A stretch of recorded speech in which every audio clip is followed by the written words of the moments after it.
Ace Podcast. You're under the covers with Sasha on WZAB, the voice of Pendleton University. Caller? Hello? I'm right here. Felicia, how can I help you? Well, it's kind of embarrassing. Spit it out, Felicia. Well, that's just the problem. I mean, I didn't. Had yourself a little frat boy protein shake, did ya? Sasha, I've been feeling so sick. I mean, I swear, I can feel them swimming inside me. Should I, get my stomach pumped or something? Felicia, I think the only thing you need pumped is the air out of your head. First, let me just congratulate you on your choice of sexual activity because, sweetie, the world is not ready for you to reproduce. Second, did you know that ingestion of bodily fluids is a major safe sex no-no? Really? Really? My suggestion is that you just down a couple shots of Pepto and next time get away from the volcano before it erupts. Oh, the irony.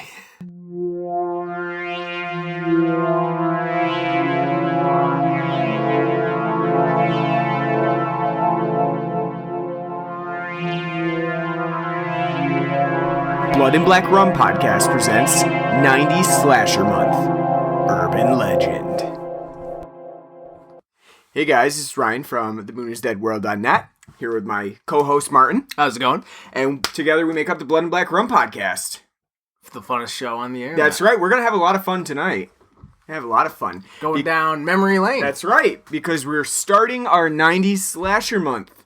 It's something that we had been wanting to do for a little while now, but we put it off because we didn't want to do too many, themed months in a row. Or themed however long it takes us times, like with Death Wish, Or Saw, which took us forever. Don't kid yourself. Saw took forever. It did. You're right. But our 90s themed 90s Slasher Month theme is going to be a lot of fun because we picked films from the late 90s because that was kind of like a time period where we were growing up and seeing all these slasher films. Very nostalgic for us. Like the earlier 90s we're still babies then.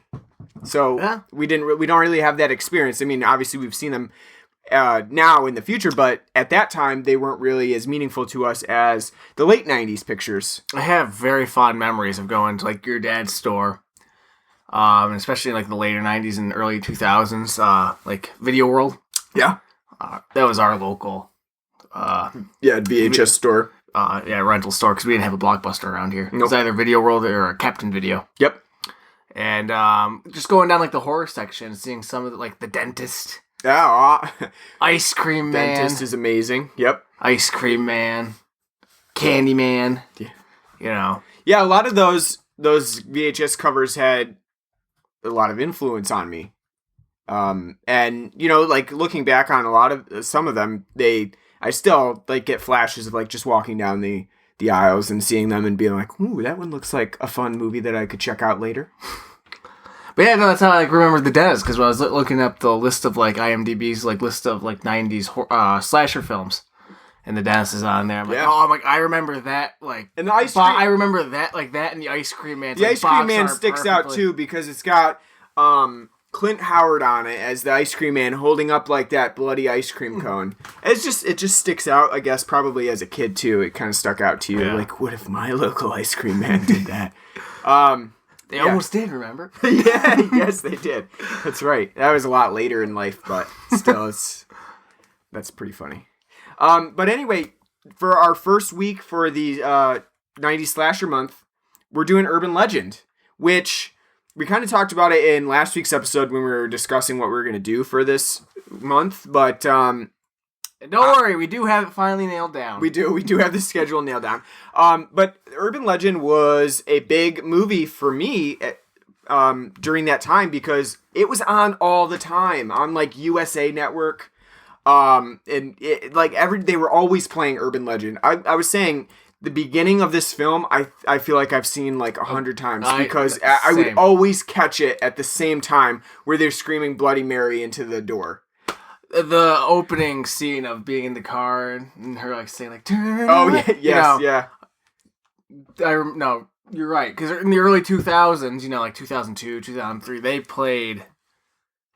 played that a lot on Absolutely. TV. And I don't know if you remember, but during Halloween, USA would always have their Halloween I think it always started like at the beginning of October. They'd always do their Halloween horror movies, and it would always be on when I got home from school. So I remember that fondly, and I remember Jeepers Creepers fondly being on at that time too, and a couple other ones I Know What You Did Last Summer, but I Still Know What You Did Last Summer was on, probably because they couldn't actually afford the rights to the original I Know What You Did Last Summer. They played that a lot on TV too. I remember. They did, yeah. I don't think it was USA. I think it's more like UPN would play it. Yeah. I do know for a fact though, they used to like during the season that would get just rolled just like all the time. Like, coming up next, Urban Legend. Then after that, I Know What You Did Last Summer. Then after that, Urban Legend. Yeah, right. Exactly. Yeah, we couldn't get the rights to Screams. That actually happened a lot too, where you would get that sandwich of like, we're gonna play this movie and then a different movie and then play that same movie again, and it was kind of like a sandwich of like repeating the same movies over and over again. It's like, we're gonna make it look like we have a lot more movies than we actually do. Kind of like how FX did with DVD and a movie. Yeah. Yeah, just replay the same ones. Hey, it's just the X-Men movies all the time. Yeah, absolutely. Or Spider-Man, something like that. But no, Urban Legend is a lot of fun for us. Thinking back on it, maybe not so much fun now watching it again. Which we will probably get into a lot more when we talk about the film itself. But I wanted to bring up briefly here at the beginning of the film because it kind of blew my mind when we were looking on IMDb. I didn't realize it, but the director of Urban Legends is Jamie Blanks, and he is also the director of the Long Weekend remake, which is amazing because we just did Long Weekend, but it was the original Long Weekend. But these kinds of things always happen to us by accident, where there's like an accidental tie-in to what we've done before. A little happy coincidence. It's amazing. I don't even. It just happens, and I love it. It's like not even like like seven, the seven, whatchamacallit there, the, shades of, like, 7 Shades of Kevin Bacon or something like that. Oh. Wow, you totally butchered that. Yeah, I did. Couldn't think of the word there. But, it's like, I can't believe how well that kind of tied in, and it amazed me. If you don't know, Jamie Blanks also did the slasher Valentine from 2001 with David Boreanaz, so he's well versed in the slasher formula. But yeah, I don't think he's really had a good track record with it, to be honest with you. Because Urban Legend did okay. I think it did well at the time. It made 7 times its money. Yeah, I mean. It was like a $14 million budget, and I think it made 70 some odd. And it did get a pseudo sequel. I mean, Urban Legend Final Cut is technically a sequel to it, but it is surprising how Urban Legend, doing so well, didn't really get a franchise out of it. And you can tell they're like, oh yeah, they're pushing for it. They're pushing for a franchise here. This is gonna be it. Absolutely. This is gonna be the one. It's gonna rocket us into horror movie legacy here. Right next to Freddy, Jason, Leatherface, Michael Myers, parka jacket. Yeah, parka person. I could see more if they were going for a franchise, go the Halloween 3 route by going different each time. Things. And that's kind of what they did they did that with Urban Legend Final Cut, because I never saw that. I never bothered. And I think probably what happened there was that no one gave a shit about that one. And so it kind of ended there. It had been 5 years and people were like, well, why was this popular again? Yeah, I mean, the idea is really cool of taking urban legends, traditional ones in this case, and then sort of, I can't really remember. I've seen Urban Legend Final Cut quite a bit, but I can't remember exactly the plot line for it because it's been so long. But I think that one took a little bit more less well-known ones, whereas in Urban Legend, some of them are pretty generic. I don't know, but I feel like we'll get into this a little bit later. But I feel like Urban Legends are almost too generic in the sense that like it goes really simple. It simplifies that when you would think that to really get the film's theme across, they would want to go big. They would want to go like, let's take a really intricate urban legend and make it, because that's kind of what sells.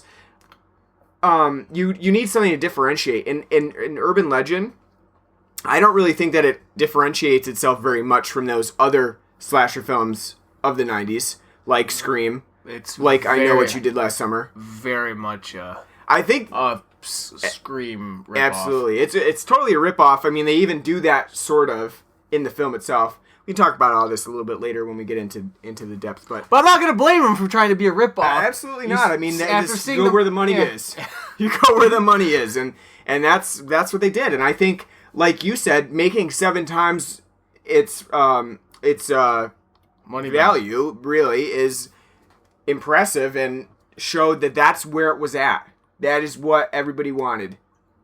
They wanted to see, in this case, college kids slaughtered in their checkered pants and while listening to their generic WZBA radio stations. Dawson's Creek playing. Yep, exactly. It was a good combination, we'll say that. All this movie was missing to be like the most 90s film ever was Parker Posey and James Vanderbeek. Absolutely. So, to be like the perfect like late 90s like thing. Yeah. It's like... Well, I think they went with the next best thing with Joshua Jackson. They couldn't get James Vanderbeek. He was too busy doing Varsity Blues. God, what a great movie. So instead, they had to go Joshua Jackson. Hey, Joshua, will you bleach your hair? Thanks. We for some reason, we need you to be the douchebag I'm character. sure they didn't even have to... I mean, yeah, they didn't have to ask him. He was like, oh, I was planning on it. At that point. He was like, you know what? I was going for the bleached cheetah look. But instead, you just want the regular bleach tips, so... Because that was a big thing. I remember that. Absolutely. I remember a few people There was always one boy band, like, you know, not one boy band, but one person in a boy band that had that fucking... frosted tips and a goatee, or... whether it's like Lance Bass? Or... Yep. And like I said, though, too, at that time, pretty popular was the like sort of cheetah spots or whatever you had. Like I think it was actually more like blocks, like squares in your hair. You had like the bleached square look of like, well, some of it's like brown and some of it's really bleached, and you just kind of you look like a cheetah. It's like, oh, someone fucked up. No, that's what no one fucked up this hair. It's on point. At that point, they weren't saying that. Oh, I know. On point wouldn't been used. It would been fly. Or what else was even that? I don't even know. It's been so. I guess I wasn't that hip at that time. Why wasn't anyone wearing some Junko jeans in this? Well, they got close. They got close to the goth girl. She wasn't wearing. They were in Junko jeans, but it was close. You know, what would make it even better? Tie the whole 90s ensemble if poor Freddy Krueger wasn't drinking Pepsi throughout the film. He's drinking a Surge. Yeah. Or a Fruitopia. Fruitopia, yeah. That would have been great.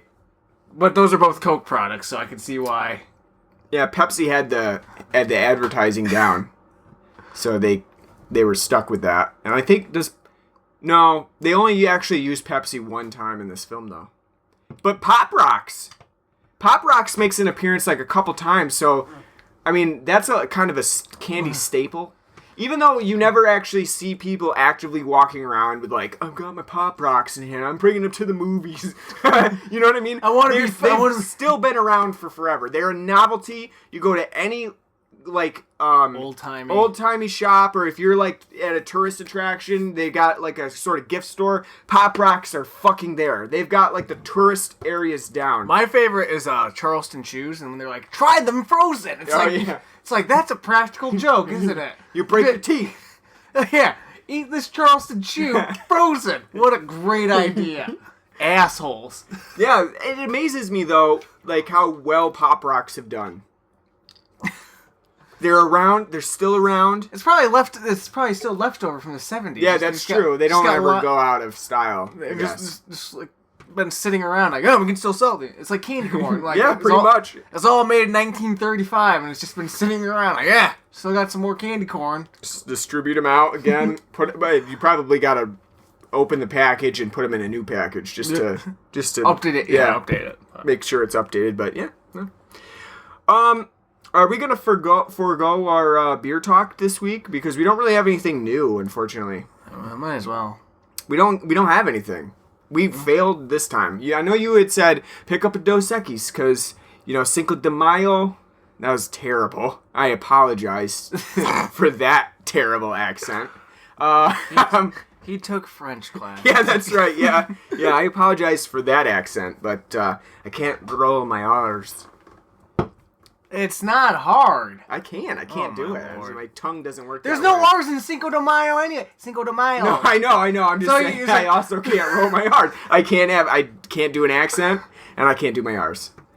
So, any ladies listening out there know my weakness now. My tongue just doesn't move like that. That's why I was never like a trumpet player or anything. I was a a trumpet player, and then when they told me when I was gonna go to, to actual band to play cornet, I was like, I'm out. Yeah, no, that's why I never played any wind instrument or anything like that. Well, I didn't get a choice. I wanted to play drums like everybody put down. Huh? That's what I did. I didn't get it. Got fucking trumpet. All right, so we're gonna skip the beer talk this week. We did go to the local brewery again this weekend. Stump City. Stump City Brewing, and this time they had the red ale that they don't normally have because our friend drinks it out all the time. He's a bastard. Yeah, but he also can't roll his R's. Oh well, good. I'm not the only one then. But no, yeah, actually the red ale was really good. I definitely understand why he likes it so much. It's still light and refreshing, but I enjoyed it quite a bit. Well, I just still find it funny because he doesn't like beers.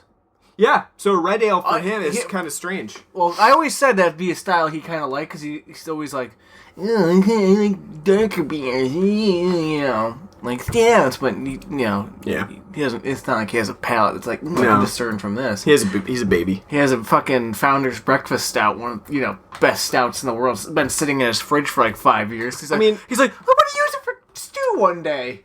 You know what I think happened with him is he just didn't power through it. Like the first time he had a beer, he was like, "Oh, it's kind of gross." And power through it. That's what people don't get. It's like when people hand you your first beer, it's like a fucking Keystone Light. Yeah, you're not gonna like it. Power through it. Nobody fucking drinks Keystone Light because they like the taste. By that point, if you're like 25 and you're still drinking Keystone Light, it's because you have a problem. Yeah, but I mean, no. I think that's his problem. Is that he never powered through it and actually was like drinking it so much. He's like, you know what? I actually like it now. It's like the same thing with cigarettes. I imagine anyone. No, I'm serious because it's like people who like smoke. You don't condone it. No one's like though when they smoke though, like for the first couple of times. Yeah, like I love that. Or the same thing with like weed or anything like that. Yeah. So it's no, I agree. I'm not even if you were given like good like I'm not saying like if you drink light. I'm not saying if you drink cheap shitty beer it's bad. I drink. I drink this. You know, you do too. Yeah. So I mean, it's all about what you're in the mood for.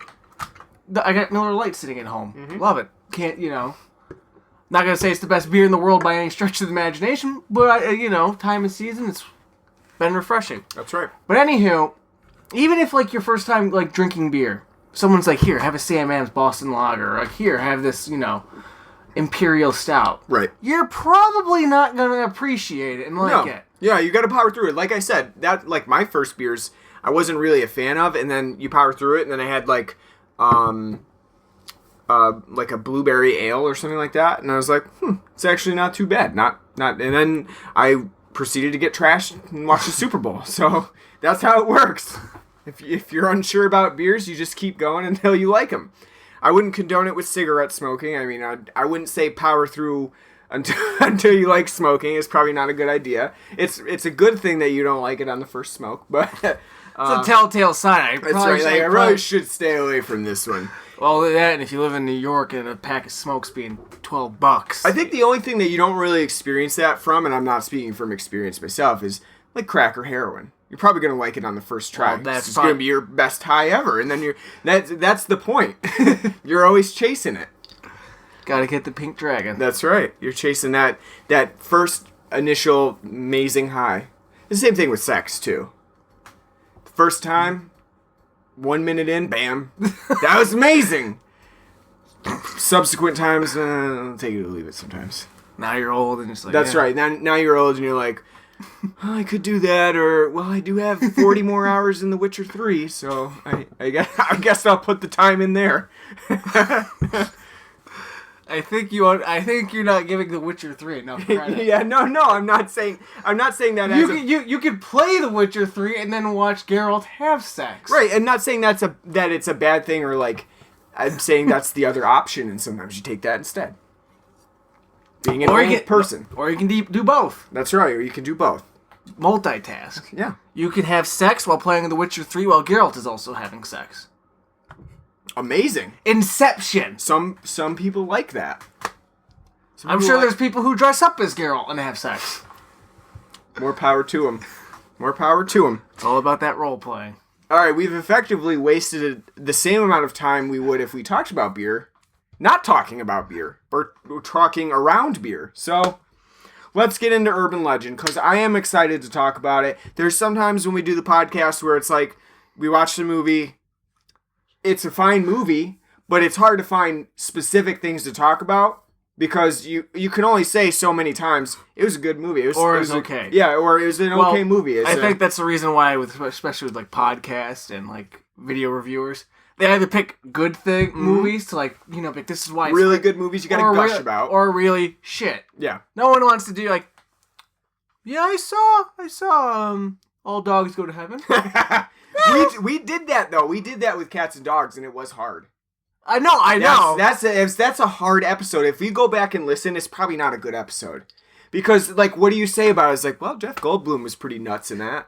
But, yeah, other than that, it's a movie about cats, and they, Tobey Maguire, with dogs. Baldwin. Yeah, I mean, I can imagine. It's kind of funny. I can imagine if you go back and listen to that, it's not like a entirely very, very interesting podcast episode to listen to, but, it is what it is. Yeah, And artists, they have their good days and their bad days, and that's what Blood and Black Rum podcast has too.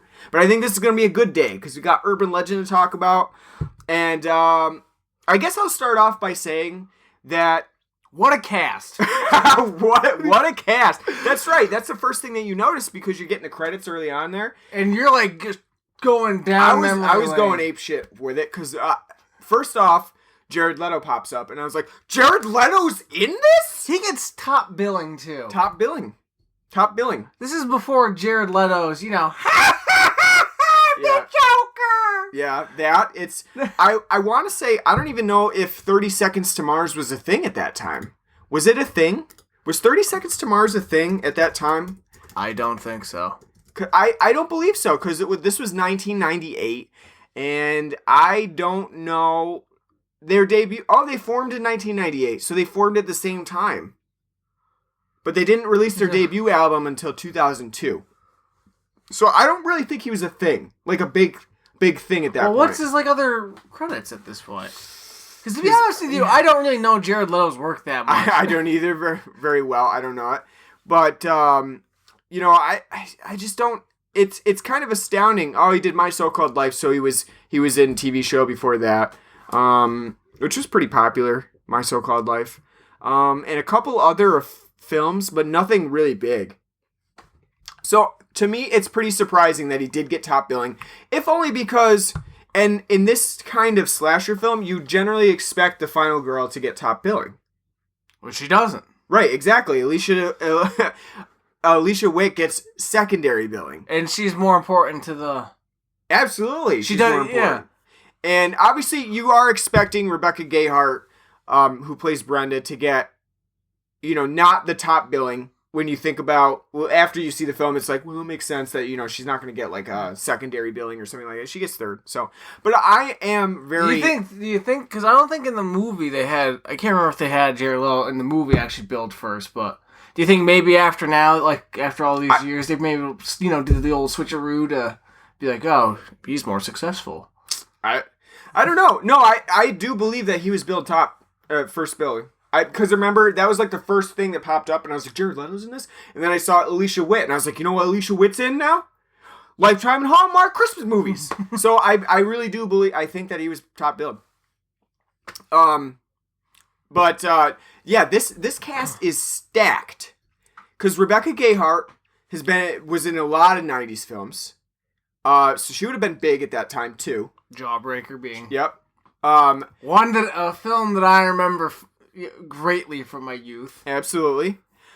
You've got Joshua Jackson, fresh off Dawson's Creek. That was still airing at the time. I think it was still airing at the time. I don't think that it finished until 2002? Yeah, something like that. 2003. So yeah, it was still airing at the time. But I mean, it was big at the time. Heartthrob. Pacey! Having sex with his teacher! Moody's Point! That's right. So it's huge. Tara Reid out of nowhere. Why is she in this film? This is before American Pie. Yeah, why is she in this film? Well, again, Not so like, really. yeah. So like, she at the time she was in. The Big Lebowski. Big Lebowski. That probably would have been her first. But she's just kind of.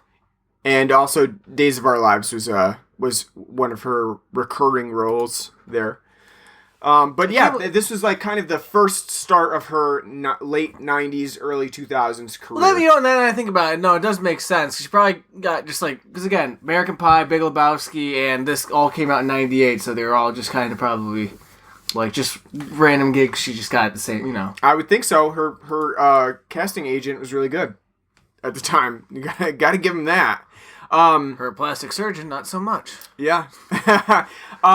So not only Tara Reid, but Robert Englund makes a guest appearance. It's really more of a cameo because he doesn't really get that much to do, and you can kind of tell that throughout the film there's nothing really for him to do, and he's kind of just phoning it in a little bit. He hates Wes Craven at this point.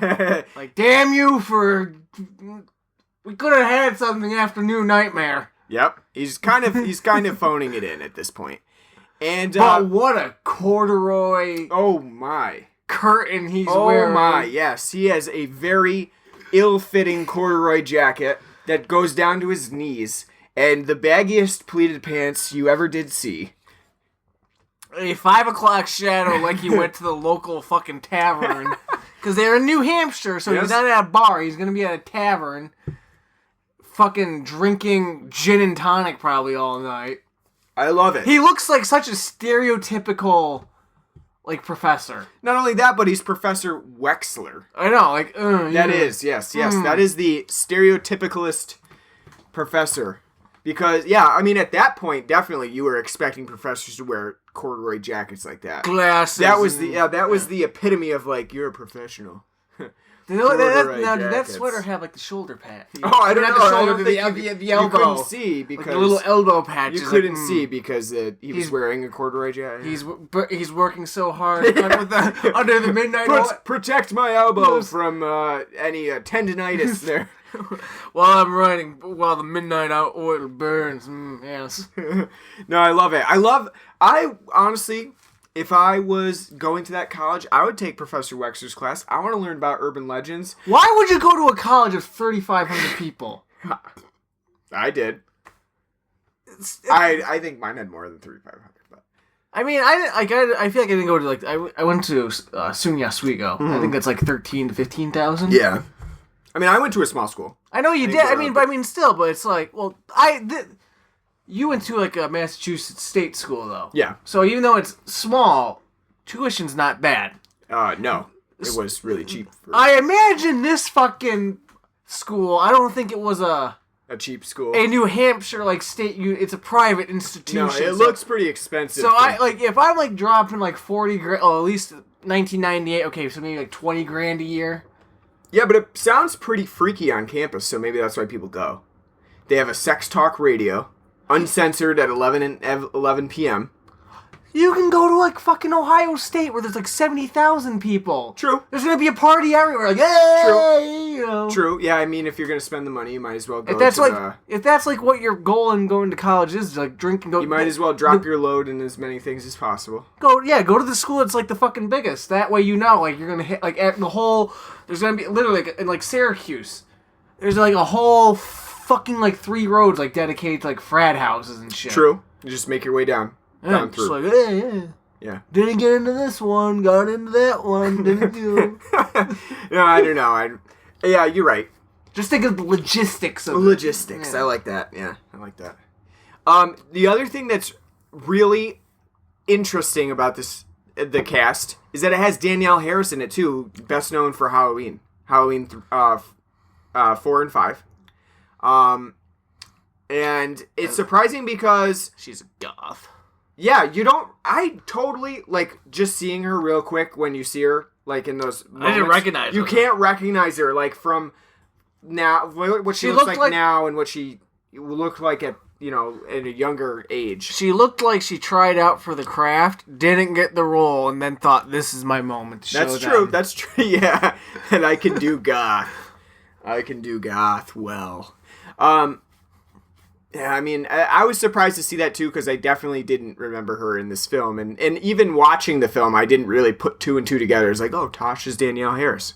It just didn't really, I didn't really catch it. But yes, though she doesn't wear Jinko jeans, she does get a great moment of talking on a goth chat room. It's called Goth for Goth. And so great. That brings back memories of, like, going into the AOL chat room. She gets to argue. Well, she doesn't, but Alicia Witt, our heroine, Natalie. She's like, we both you have to share the same phone line. And it's like, dial up.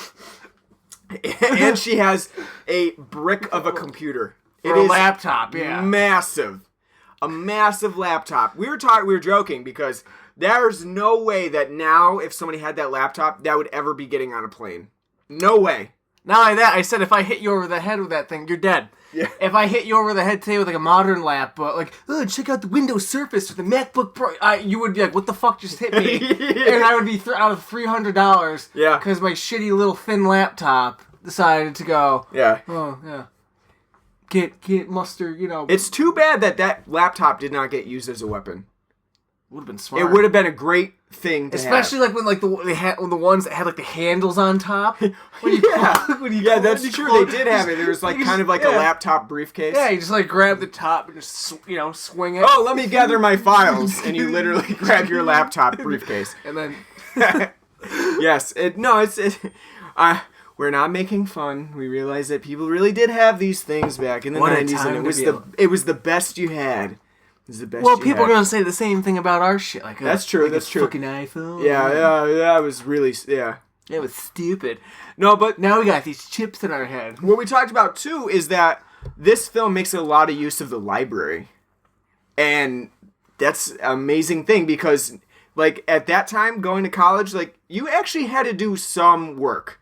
You couldn't just like say, okay, I got assigned an essay, and I waited last minute. I waited till the night before, and be like, well, I'll just look it up. Like, no, you have to go to the library. You have to pull the card catalog. You have to ask the librarian where this section is. You have to go find the book. You got to go sit at the little desk with the little light that's on there. And it's like, well, actually, my light keeps going out because it's fucking dim in here. I can't read by this light. Then you had to find the section in your book. You had to actually use an index, which I don't know how many people actually use an index anymore. And that, like, that alone would be like, well, fuck this paper. Not doing it tonight. But now people can just go and, you just type it in. I'm looking up this subject. And now you can go to, like, a national database of professional journals and find what you're looking for. Like, done. Yeah. Practically written for me. Yeah, find 4 sources. Like, yep, that's all I need. I can stretch this paper onto 3 pages. Mm-hmm. My work here. No, that's something we were talking about. It's like, man, no wonder why, people probably didn't go to college. Sure, it was more affordable back then. Like, I'm not fucking sitting in no library for 7 hours burning the midnight oil, when I could be working a job and making money. And no, absolutely. I totally get that. Cause would you have gone to college if you had to do that? If there was no computers and you were... No, I would have. But I mean, even because I like book learning anyway. To be honest with you. Yeah, we're nerds. But yeah. No, I would have anyway. But no, I can totally like. I just think back to like when I was writing my papers. Like, there were very few times I actually had to go to the library. No, absolutely not. There was only a couple because sometimes they made it mandatory to use actual paper sources. Yeah, that was the one time you'd have to. Oh, fuck. For my upper level class, like all my upper level class, I had to go to like the library and do some like actual research, especially for like my capstones where you had to, in seminars where you had to, I do actual pretty hard research, but like for your thesis. But like your freshman and sophomore year when you're taking your fucking just generic lib arts classes, Yep. you don't have to do you would have to do that even then. Now it's just like, I got the textbook and some on the Googles and Yeah. I'll just... Now people can't be bothered to Google something for themselves. There's a meme that's like, let me Google that for you because you're an asshole and you had to ask what it was. Fucking Google it. People are too lazy to even Google it. I'm actually kind of annoyed with my new, because I just downloaded Google Chrome for the first time. Yeah. Because I was a big Firefox user, but now I got a new computer and I switched to Chrome. I'm kind of annoyed when I go to Google on Chrome now, and you go to the search bar, type it in Chrome, it goes up to the fucking URL bar. Yes, it does, yeah. Just keep it in the fucking search bar. You'll get used to it. I know, but it's still just like, just keep, why are you, like, it's just like, don't change things that work. That works fine. You don't need to do that. That's an unnecessary. You'll get used to it. That's just You'll get used to it. Yeah. All right, so A little sidetrack. That's right. You had to pull out all of your complaints there for a second. Just let it out. I guess our main point is that Urban Legend is stacked with a cast of late 90s, early 2000s popular people. And not only that, they got 90s names for these people. Absolutely. So we got a Damon.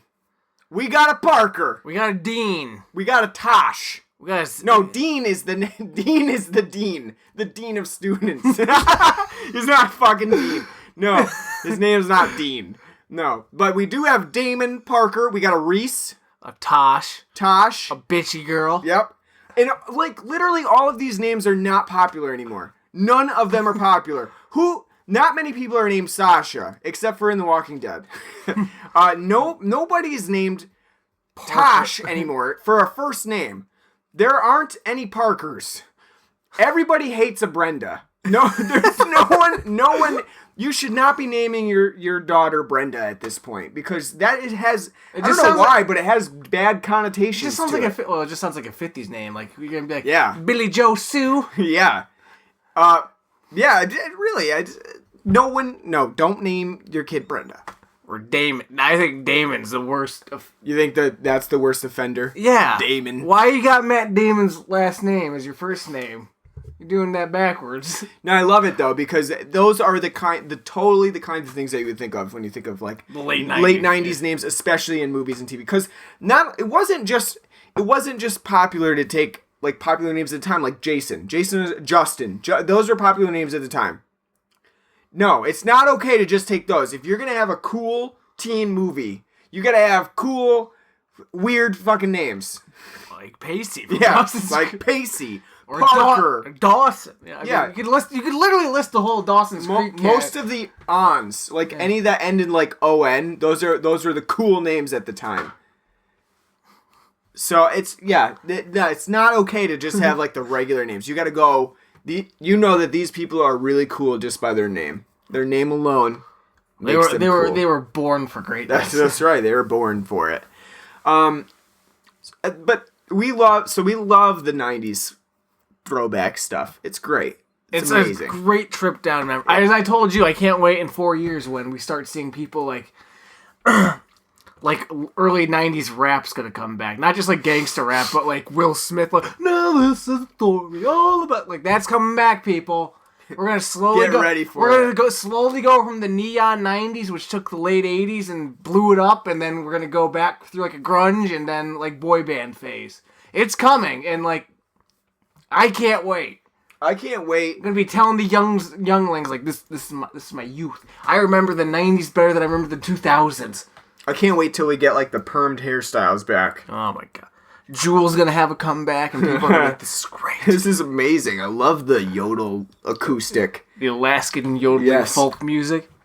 Alright, so we haven't even really talked about the plot at all in this film yet, but basically the easy aspect to how to describe it is that a killer keeps reenacting urban legends on this college campus. Now let me say, it's a good idea. It's a good idea. That's a really good premise. It is totally a good premise. It's not very well executed, though. That's the problem. And I think it's easier to look back on Urban Legend and think like, oh, yeah, I think it was a pretty good movie. in the same way that you kind of look back and you think, I Know What You Did Last Summer was a really good movie. I don't even really remember I Know What You Did Last Summer that well. I can't say if it was a good movie or not. But watching Urban Legend now, I wouldn't really say it's a good movie. I wouldn't say it's a very good movie. I don't think that it has enough of a... It's got a slow pace. It's pretty slow. I would say it's really slow because, like, we just watched Long Weekend. That's a very slow pace. But it definitely is a lot slower pace with very sporadic kill moments. There's no real... Which build, too. They're very off-screen and shaky cam, and then, like, when you finally get to, like, the final act, then they start kind of revealing the gore. So, like... Even, like, what kind of seems like the appeal of a slasher film. Like, I'm going to see this bitch get hit with an axe or something like that. Right. You don't really get to see it until, like, the very end. And even then, it's very, very limiting. I think that, what I was talking about before with the urban legends, is that you have room to do some really creative things with the urban legend kills. And what really happens in urban legend is that they kind of all boil down to... a killing of some sort with like either an axe or a drowning. There's one like drowning, or there's one hanging. They're not really intricate in that sense. The setup is kind of intricate, but once they actually get into the kills itself, the payoff is totally weak. It's not. Yeah, there's nothing there. It doesn't help too that it doesn't really. The one killer in this film, it doesn't make sense how it's possible they can get from one place to another in the span of time. And that's not unnormal for like a slasher film where it's really, there's like a fluidity to the killer's movements where it's like, well, how do they get there to there? That's how Scream works. Yeah, so exactly. There's like no rhyme or reason to how that's possible. But I think in this, it's really noticeable, especially in Sasha's kill scene, where the killer was just at a party. And then we're shown that Sasha is leaving the party in a car to go to her job at the radio station. Now, which may only be like a 2-minute drive in the car. It may be. But that's still quite the hike on foot then. Exactly, so if it's like a 2-minute drive from like across campus, I'm making like a very short, like, okay. Like, and you have to remember too that the killer's call was coming from inside the house at the time when they called up the one guy, what's that guy's name? Parker. Is it Parker? Yeah. And they called him up, and so they were in the house, but they had to have left, probably with the phone, you would assume, like if it was a cordless phone or something. So you would expect if they're making that hike, they'd be like, this is the one about the lady who finds her dog in the microwave, because he's hiking up the hill to get to the fucking radio station. So yeah, I mean, I think that it's pretty obvious that there's just no way that actually could happen. That's not a big issue, but I think that more so is the fact that the kills just aren't really that inventive. There is no payoff to them. In this case of Sasha, what we were talking about, there's not really an urban legend at that point. It's just she gets butchered with an axe. She gets butchered with an axe. Yeah, there's nothing there. Before anyone ever even wanted to see Tara Reid get hit multiple times with an axe, it happens early in her career. That's right, yeah. You know? And you actually, no, I lied. You didn't even get to see it. It's off screen. It's all off screen. You just kind of get to see the whacking. Like, it kind of like non-caring whacking. And then he's like giving Alicia Witt like jazz finger. Like, yes. Hey. I guess which is your first clue to the identity of the killer, because it seems very playful. But I don't know. I don't think that. I wish that the kills were just a little bit more in depth, went a little bit further. I think some of them are kind of cool. Like when Joshua Jackson's character Damon dies, he's tied up to a tree, he's hung from the tree, and the whole premise is that if Alicia Witt's character Natalie drives away with the car, then that's going to pull him up into the tree and basically snap his neck. This is early Saw. Yeah, exactly. It's like a little trap there. I mean, that itself is a pretty cool little scenario, except for the fact that there's probably no way that they would ever be able to pull that off in the time period. But it's still cool, and you gotta kind of leave realism to the wayside there. Well, you already left realism to the wayside because after her friend was killed in the opening, Yes, and she's devastated by it. Joshua Jackson's like, I'm a really good listener. How about we go out into the woods and we'll talk about it? Yeah, and she's like, okay, and then he's like, yeah, blow me, you know. And then she's like, no, no. It's like, are you fucking stupid?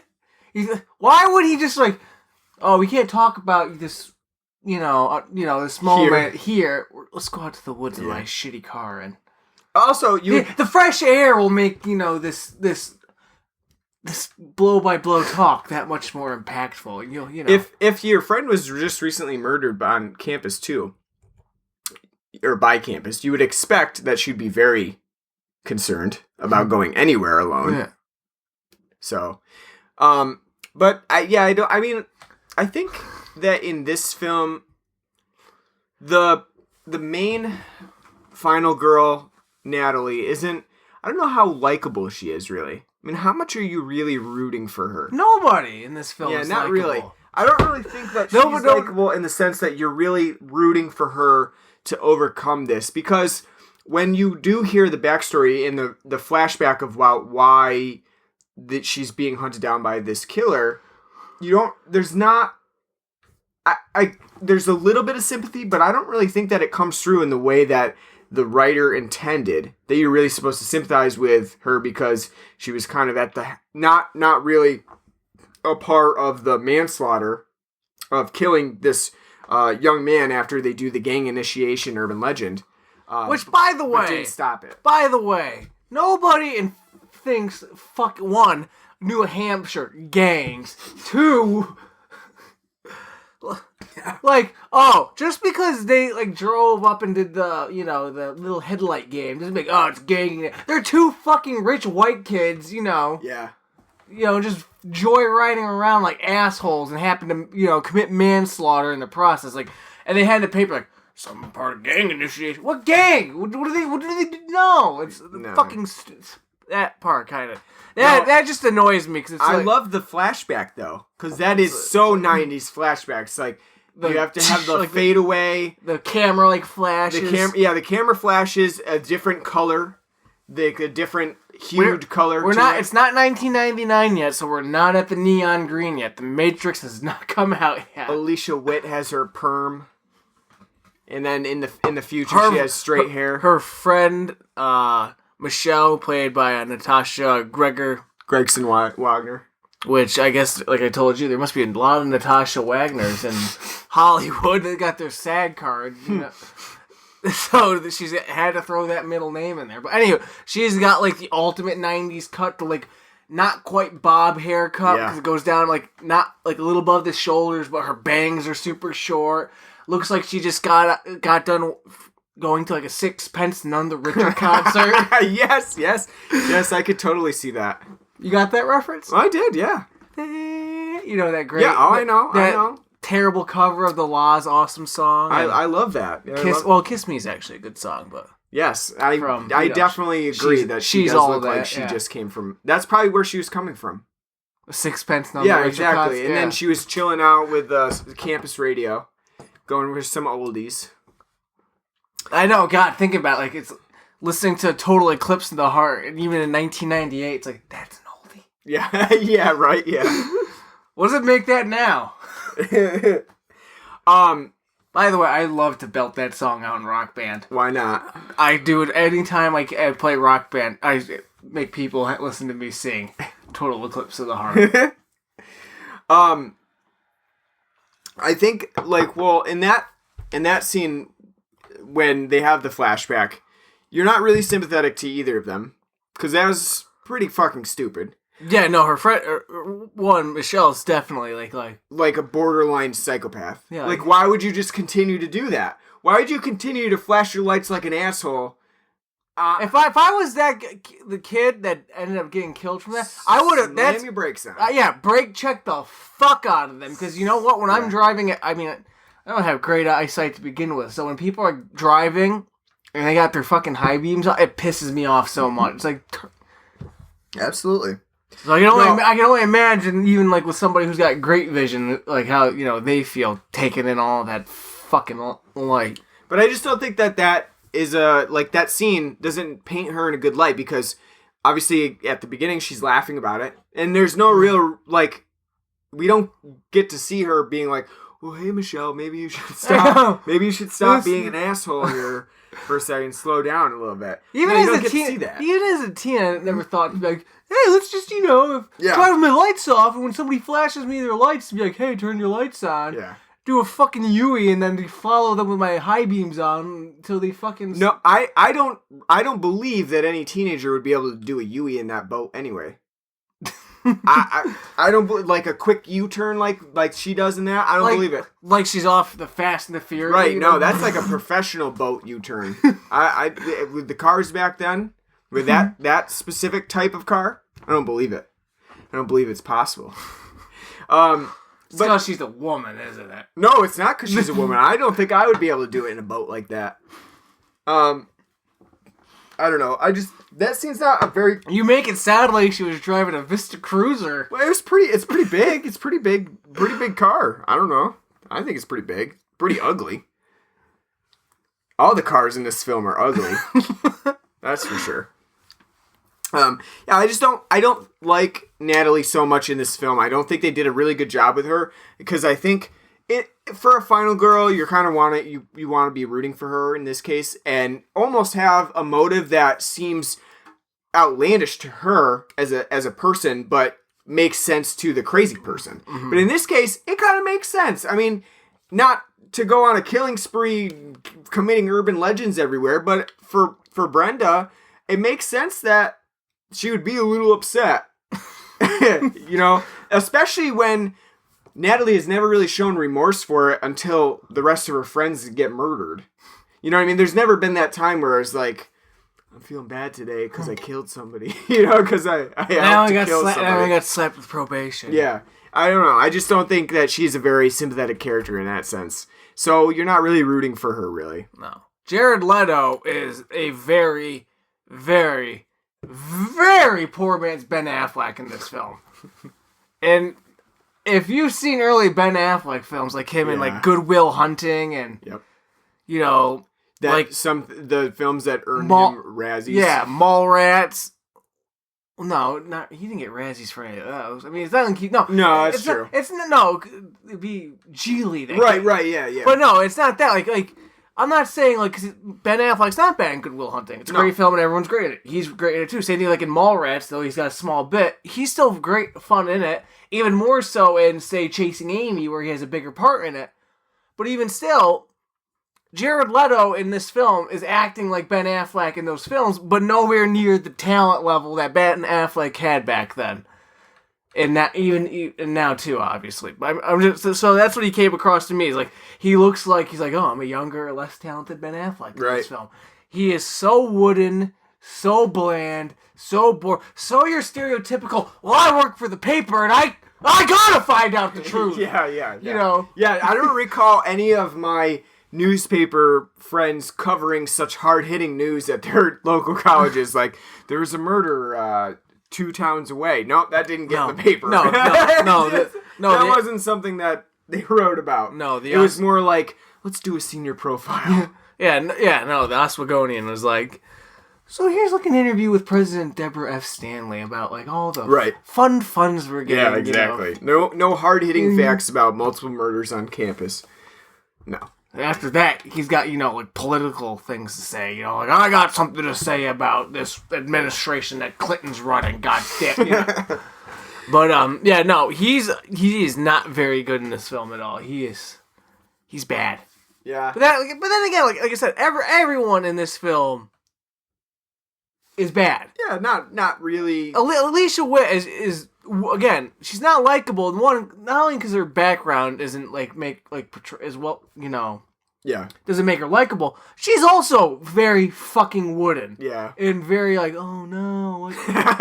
Brenda. Yes. Brenda by Rebecca Gayheart. She has no personality until the very end, where you Right, find out yes. she's a killer. And then when you find out she's the killer, she's fucking, She's become so good at being boring that she's like fucking hamming it up, totally eyes bulging, Yeah. and just like it's like the most stereotypical way to portray like a crazy person. She looks like she inspired in Hey Arnold Curly's outbreaks in this film. Like I didn't get to be the kid to put away the dodgeballs. I'm gonna fucking lock myself in the That's what she's like in this film. She's just like at the very end, she goes from being wounded and bland in her fucking track suits with her perm, goes all of a sudden from just being bland Rebecca and bland Brenda to I'm gonna kill you and this is why. Yeah, she's pretty nuts in that last scene, but it's like over the top nuts. It's like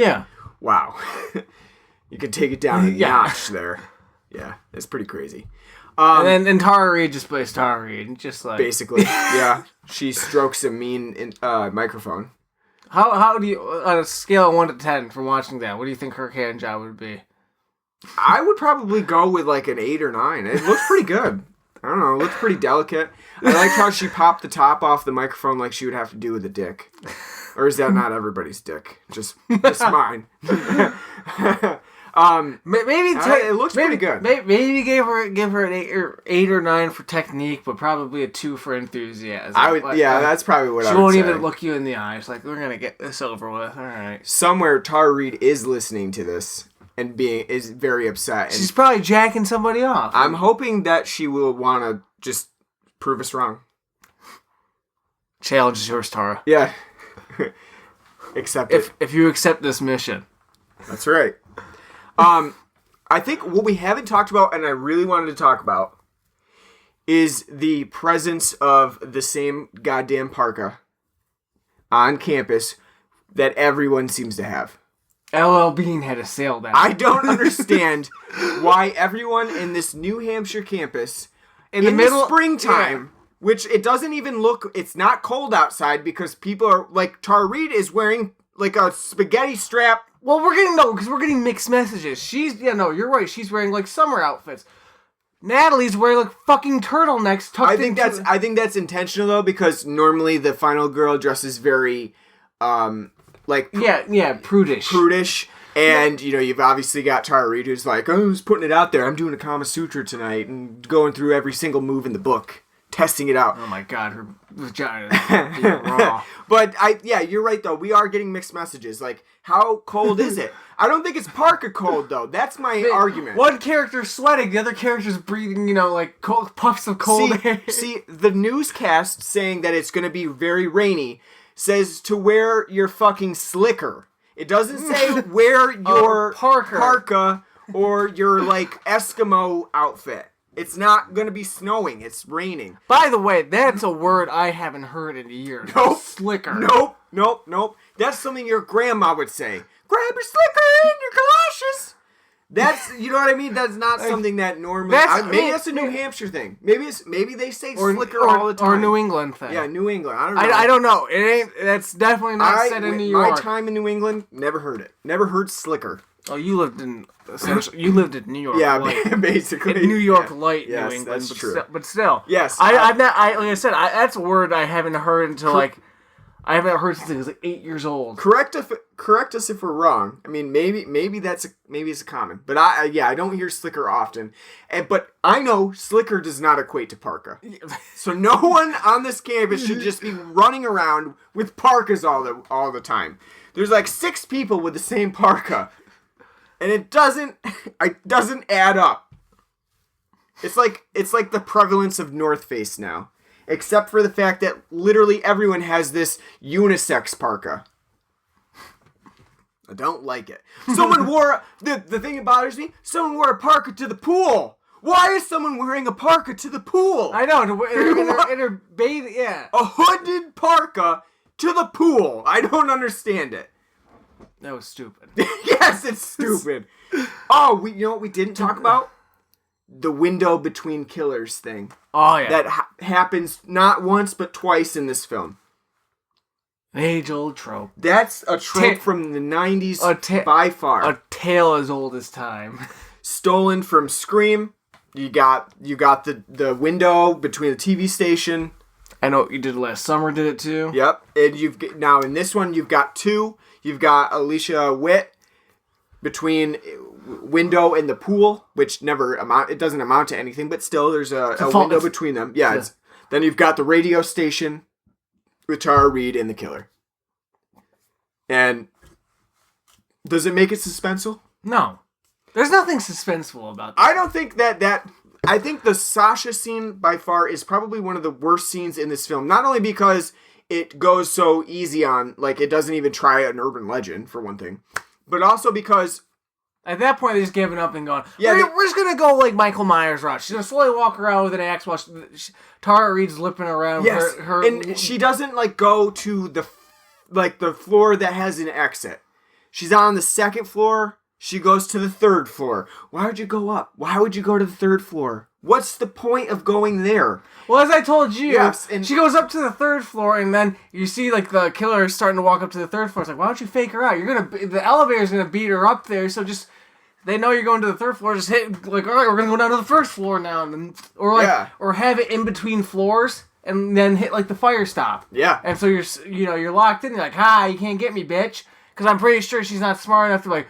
Now, where's the fire exits to get, through down into the, the tunnels for the elevator? Yeah, I agree. That scene, I think that scene is a lazy moment in the film, because you do have those kind of intricate scenes, like when Joshua Jackson dies, hang from a tree. It's pretty cool. You have the scene that's set up really well where Tosh is having sex in the first moments when Natalie walks into her room with her roommate. They're having sex together. It says, turn out the light, stop looking at me. Then later on, you have that happen again where the killer's actually murdering Tosh while Natalie walks in the room, doesn't turn on the light. It's a pretty interesting scenario. I mean, it's interesting, but man, she's fucking stupid. I guess. Does it sound like she's having sex? I think it probably sounds like anal.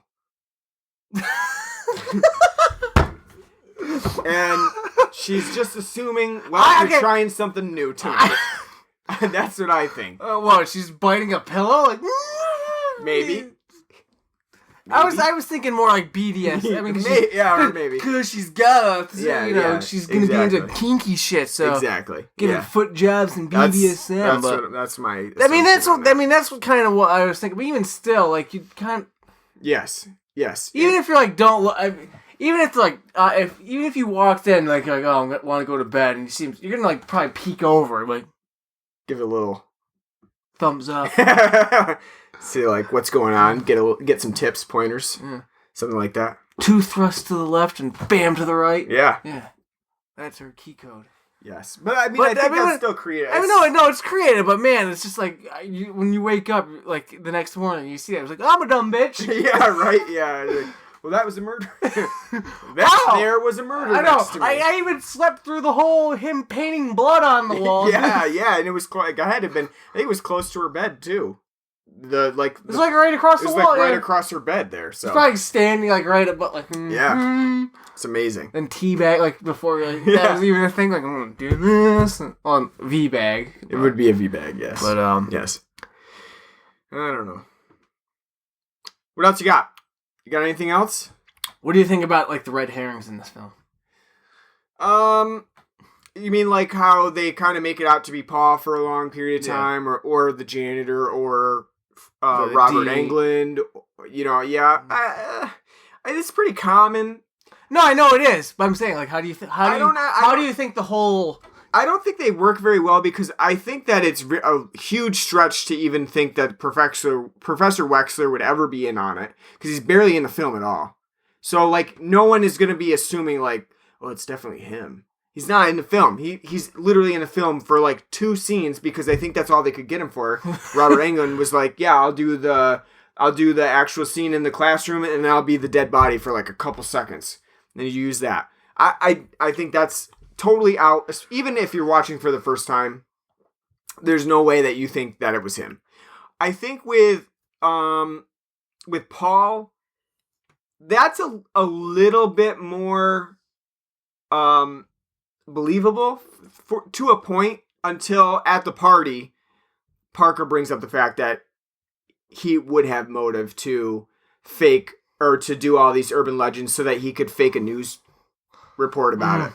I think up until then, it's plausible that it could be Paul. And you've got Jared Leto being like the very beautiful, like Adonis type figure, so it would make sense for him to be really crazy, like a Billy, like an American Psycho sort of thing or something like that. But at the end of the day, I think it's kind of telegraphed that it's going to be Brenda a little bit. I think that if you're paying attention, you have that idea in mind that it's going to be Brenda. No, I agree. I just wanted to say yeah, because part of the fun of films like these is is finding the twist and the reveal, figuring out the reveal. Yeah, I think it is a little bit telegraphed because you have Brenda around so much. Really interested in the backstory of like Alicia's flashback, or Natalie's flashback. I'm sorry. I think it's a little bit telegraphed, but I don't think that it's so overplayed that you would be completely unsurprised when it happens. And I think probably audiences at the time maybe did not realize that it was going to be Brenda. I don't know who they would have thought it was going to be, though. The janitor's too. The janitor's too, like... He just showed up. Yeah, to be like... He's there. Yeah. And, I don't think that... I think it's hard to figure out at that point, towards the end of the film, who it actually would be, because it can't really be anybody else besides Brenda. It's either her or it's Jared Leto. Right, exactly. It's either her or it's both. Which they kind of hint towards, it's like is this Scream? Is it actually two? Exactly. It could be both, and but I think that there's too much riding on Paul being like the good guy, the one that comes through as the hero, for it to actually be him. So, I mean, in a way, I think it's a little bit effective, and it makes sense that Brenda would want vengeance. But I don't think that it's necessarily surprising or shocking that that's the killer at the end of the day. So, I don't know. The red herrings are sort of effective, I would say. I guess that's my conclusion that I draw. Sort of effective, but not entirely. And I don't think that, I think that a lot of audiences now would kind of expect it to not be Paul. Especially now that he's got top billing. True. Yeah, he's got top billing, so it's probably not. But, I don't know. So, out of 10... Urban legends. Sure, we'll do that. 10 urban legends. What would you give Urban Legend? Probably a 5.5. 5.5? I mean, it's slow. It's plotting for like an hour and 40-minute film. True. Yeah, it is an hour and 40-minute film, which is kind of long for this type of film. Honestly, I don't know if it needs that extra 10 minutes or so. That I don't really find anyone in this film to be enjoyable. I do enjoy Tara Reid, just the fact she's fucking Tara Reid in this film. Yep. And I do, even though I think it's over the top and unnecessary, I do kind of enjoy a little bit the campiness of the end of Brenda just being batshit crazy. Yeah, that campiness and also... Like a 60s Batman villain, like that to me, like, it's bad, but at the same time, it's enjoyable, and like, I can appreciate and enjoy how bad that is. And the not so subtle nods too, like the film or the song is like "Turn Around." That's like a very not subtle. Or the Dawson's Creek theme with Joshua Jackson. Yeah.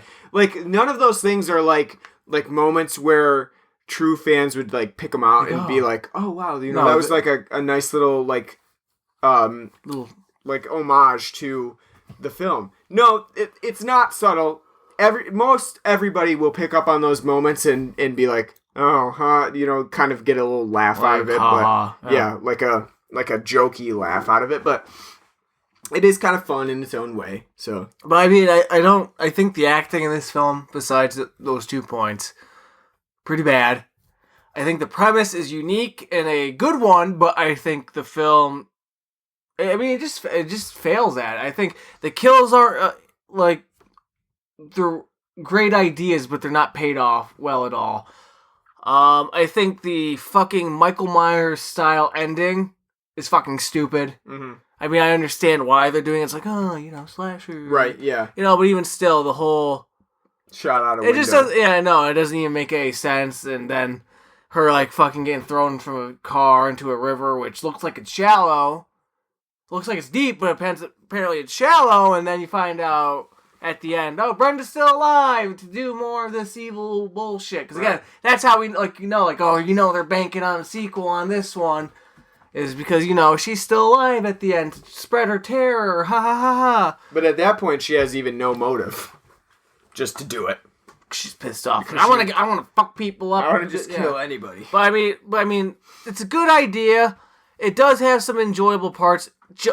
Mainly for me, because of the nostalgia of just like, good lord, this is so 90s. It's like you're listening, like they just have to be playing like You're Still My Sunshine in the background. Like, I think the last scene is probably the 90est scene in this film, though.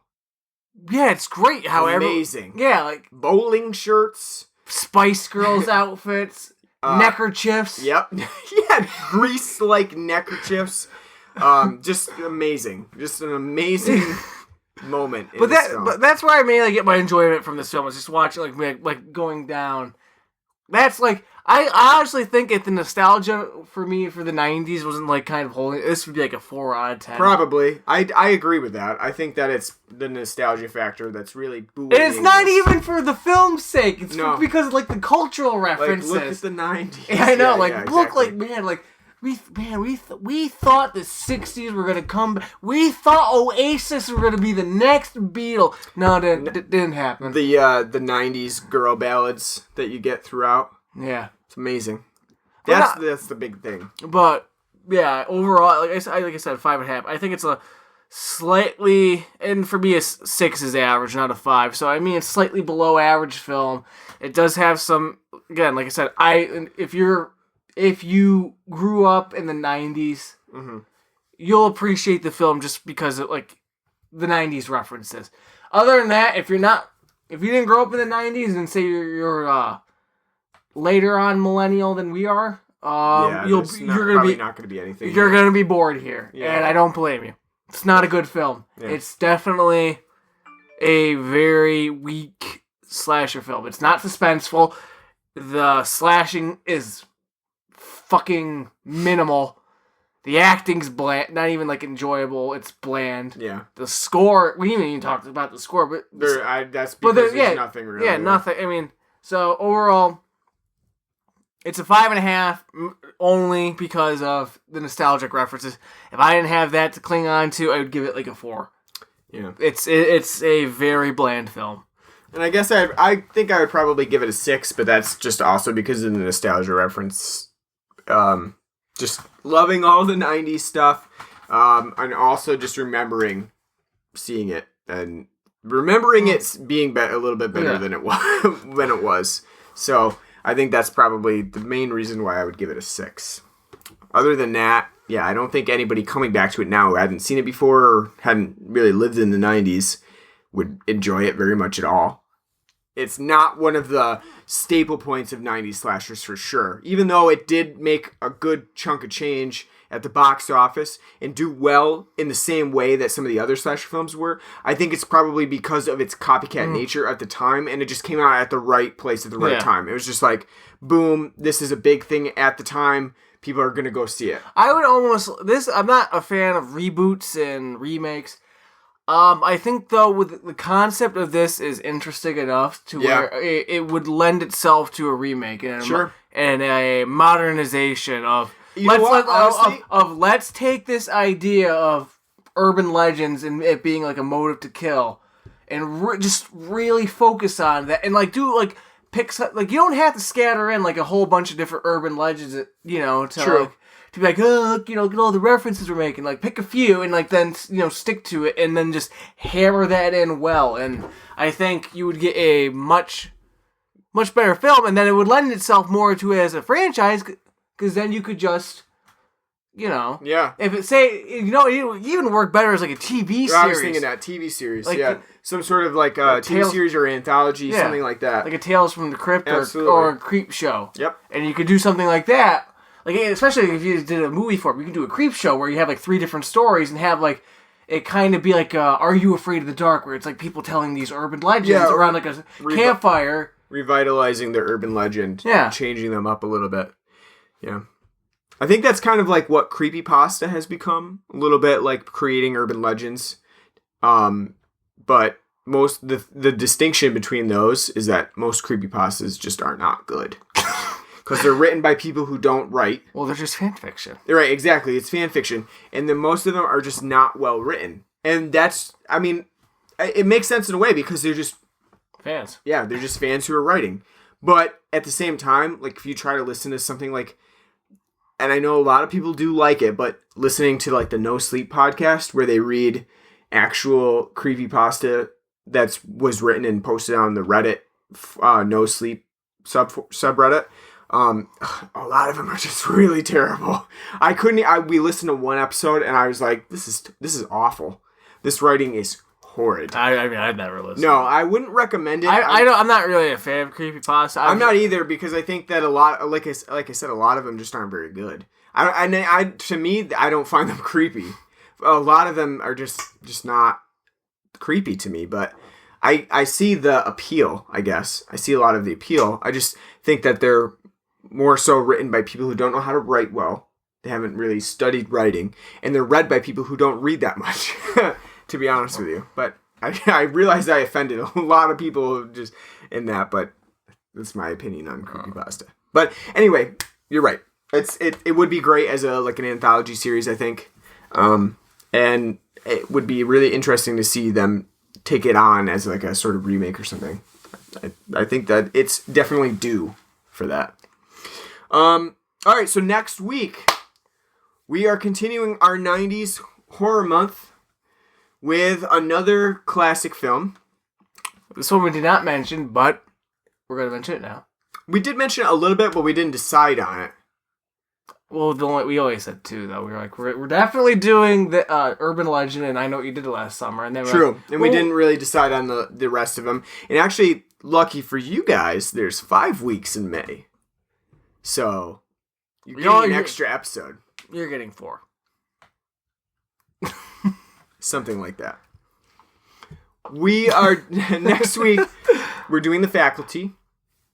A nice little Elijah Wood film that I think a lot of people actually enjoy. Really? Quite a bit. You're putting that above a Josh Hartnett film?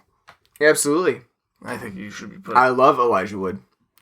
I love him because he loves the apples in stereo. And was like, Well, that's why... part of the Elephant Six. That's why I mentioned him first. No, I love Elijah Wood, so I tend to think of The Faculty as his film. Josh Hartnett I could care less about. Whatever. Throwing away one of the 90s pretty boys. That's true, Right up there with like Freddie Prinze Jr. Mm-hmm. But God, it's great that they both fit well into the whole... It's going to be amazing. Again, we're going to have a lot of fun with The Faculty. So it's going to be a lot of fun. Tune in next week because we'll be back. But like I said, we're going to be here all month with different 90s slasher movies. So it's we'll say late night. Late 90s slasher movies. It's going to be a blast. So unfortunately, just so you know, we're not covering Scream. That is not one that's on the agenda because we're going to do that at a different time, probably in a special month, special edition of the podcast. So maybe too predictable. It is too predictable. If you're going to cover late 90s slashers, it's too predictable. Should have done Scream too. Yeah, we're not coming at you with Scream, just so you know. But Scream 2 is on it. No, I'm just kidding. None of the Screams are here. So, but it's going to be a lot of fun. We hope you tune in for the next installment. Now for administrative duties, we have a t-shirt. So go out and buy that. You can find it on Teesprings, teespring.com/bloodandblackrum shirt. Or you can just go to our website, bloodandblackrumpodcast.wordpress.com, and it's right on the sidebar. Click to order it, and we hope that you want to represent our podcast with the shirt. It's good advertising for us, so we really appreciate it. We have a Facebook page. You can go on there, like us, let us know what you like about the podcast. We're on Twitter as well. It's at Blood and Black Rum. Obviously, we're on iTunes because that's probably where most people listen to us. But if you have another iPod or podcast app, then you can probably find us on there. We're on Stitcher. We're on a few other ones, Google apps as well. So SoundCloud? Is that one? SoundCloud is where we post our episodes first. You're learning. Yes, so we're up on SoundCloud as well. And basically, you can check us out anywhere that you listen to podcasts. So it's really easy to find us. We made that simple for you. Whatever you like to use it and listen. And leave us a good review too, because it helps people find us. It helps people be like, oh, they have a lot of 5-star reviews. They must be really good. Must be a really good movie crew. So yeah, that helps us a lot as well. And you can email us at bloodandblackrumpodcast@gmail.com. Let us know what you like, any movies that you want to hear us cover in, the next episodes. Obviously, it's going to be a little while after we get through the 90s horror month, but let us know. And finally, we have a Patreon account where you can donate to us. It's a monthly donation, so just remember that when you go to submit your donation, because we don't want you putting like $10 in and then it's coming out every month. So it's a lot of money for you to spend on our stupid little podcast. So we don't really think that that's necessary. But you can donate whatever you want, and we really appreciate it. It helps us keep the podcast running. So thank you for listening. We'll be back next week, continuing our 90s horror month. It's going to be a lot of fun. I had a blast tonight doing this episode. I imagine the Faculty I'm going to love too, because that's another film USA used to play. We play it all the time. Fucking time. That's right. So it's going to be great. It's going to be awesome. It's going to be great. It's going to be great. So, thanks for listening. Gonna like the way they work it. No diggity. Thanks for listening. Take care.